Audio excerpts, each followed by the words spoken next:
On avait quitté Daniil Medvedev en 2021 tout sourire avec un titre à l'US Open, une finale au Rolex Paris Masters ainsi qu'une finale aux ATP Finals à Turin. On l'a retrouvé en 2022 avec une finale à l'Open d'Australie et depuis plus rien. Le Russe s'est consolé avec des tournois de seconde zone tels que Los Cabos et Vienne. Sa défaite en début de saison contre Hugo Humbert aurait dû nous interpeller parce que oui, sa saison 2022 est un fiasco total et ce, même s'il a réussi à se hisser à la première place mondiale. Dans cette vidéo, je t'explique pourquoi.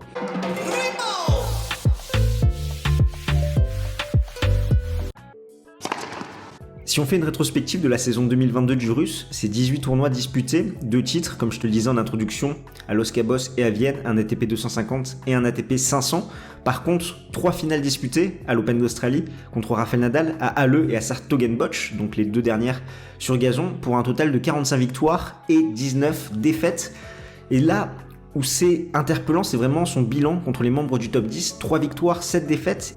Et ces 7 défaites, elles sont intervenues de façon consécutive, sachant que Daniil Medvedev n'a plus battu le moindre top 10 depuis sa victoire en demi-finale de l'Open d'Australie contre Stefanos Tsitsipas. Et pourtant, le 28 février 2022, le Russe atteint la première place, c'est le 27e joueur à être numéro 1 mondial, il met fin ainsi à 18 ans de suprématie du Big Four, composé par Federer, Nadal, Djokovic et Andy Murray. Il fallait remonter à février 2004 où Andy Roddick s'était hissé à la première place mondiale. Il l'aura été plusieurs semaines, 13 semaines de façon consécutive et 16 semaines en tout.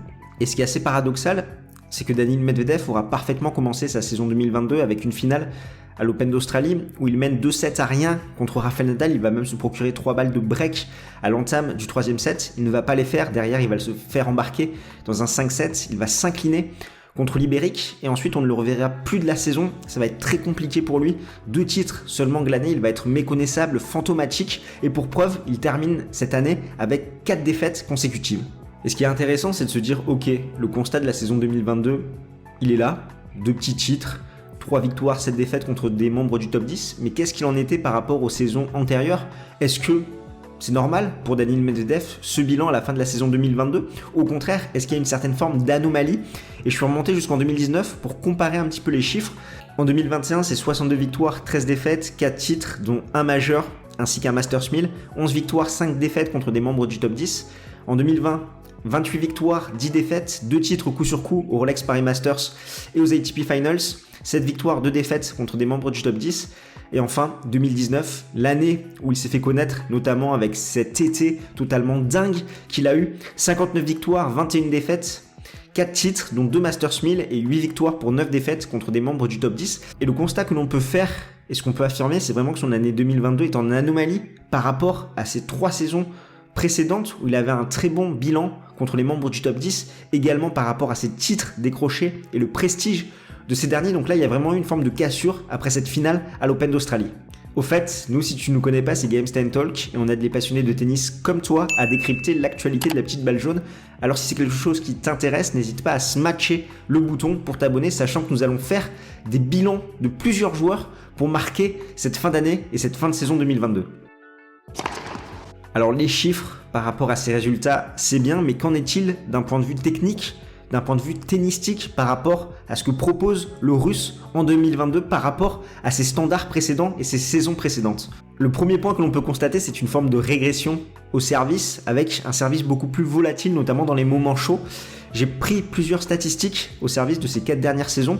Et la première que l'on peut constater, c'est qu'il a diminué au niveau de son pourcentage d'ace en 2022, c'est 11,9%, alors que les années précédentes, il culminait à 12,6%. Donc il fait moins d'ace, il a moins de points gratuits avec son service. Par contre, il a augmenté son nombre de doubles fautes.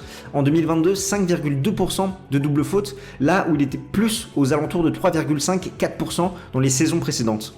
Par rapport à sa première balle, il a un pourcentage assez moyen par rapport à ses standards, 64,4%, donc ça reste dans la tendance. Par contre, il a moins de points gratuits avec, sachant qu'en 2022, c'était 77% de réussite derrière, et par exemple, en 2021, c'était 78,4%.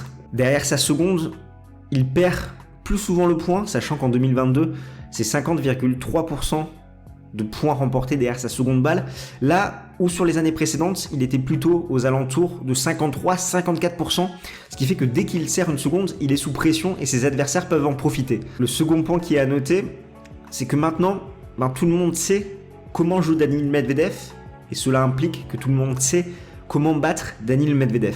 Le Russe est un excellent défenseur, il a une excellente couverture du terrain, on ne le bat pas sur la latéralité du court, par contre, on le bat en le faisant avancer vers l'avant, et beaucoup de ses adversaires exploitent cette tactique. C'est de plus en plus vrai. On l'avait vu par exemple à la finale de l'US Open 2019 où Nadal a fait énormément de services volés.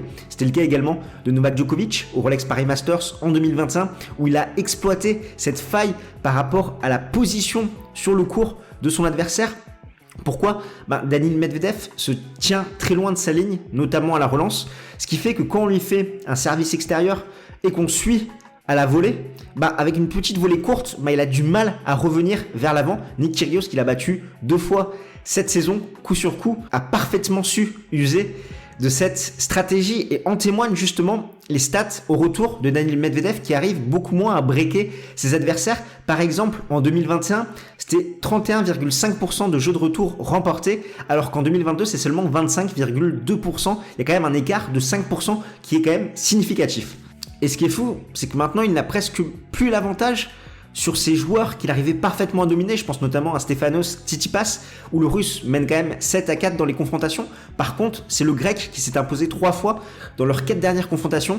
Pareil avec Andrei Rublev, qui reste sur 2 victoires contre Daniil Medvedev, alors que par le passé, il ne lui avait jamais pris un set. Enfin, le dernier point, qui est vraiment l'une des faiblesses de Daniil Medvedev, c'est son manque de consistance côté coup droit, où c'est vraiment un coup où il manque d'agressivité et il n'arrive pas à faire mal à ses adversaires avec. Là où par exemple un Novak Djokovic qui a un excellent revers arrive parfaitement à manœuvrer avec son coup droit à décroiser, Daniil Medvedev lui n'y arrive pas, si bien qu'il continue à jouer avec son revers parce qu'il n'a pas confiance pleinement dans ce coup et que c'est un petit peu trop flottant, ça manque vraiment de régularité et d'intention agressive. Néanmoins, c'est quand même une année à relativiser pour Daniil Medvedev. Pourquoi ? Il s'est fait opérer d'une hernie, il a loupé une partie de la saison sur terre battue. Ok, ce n'est pas sa saison favorite, mais ça lui fait qu'il a manqué de la compétition, qu'il manque de rythme et qu'il n'a pas pu jouer comme il le souhaitait.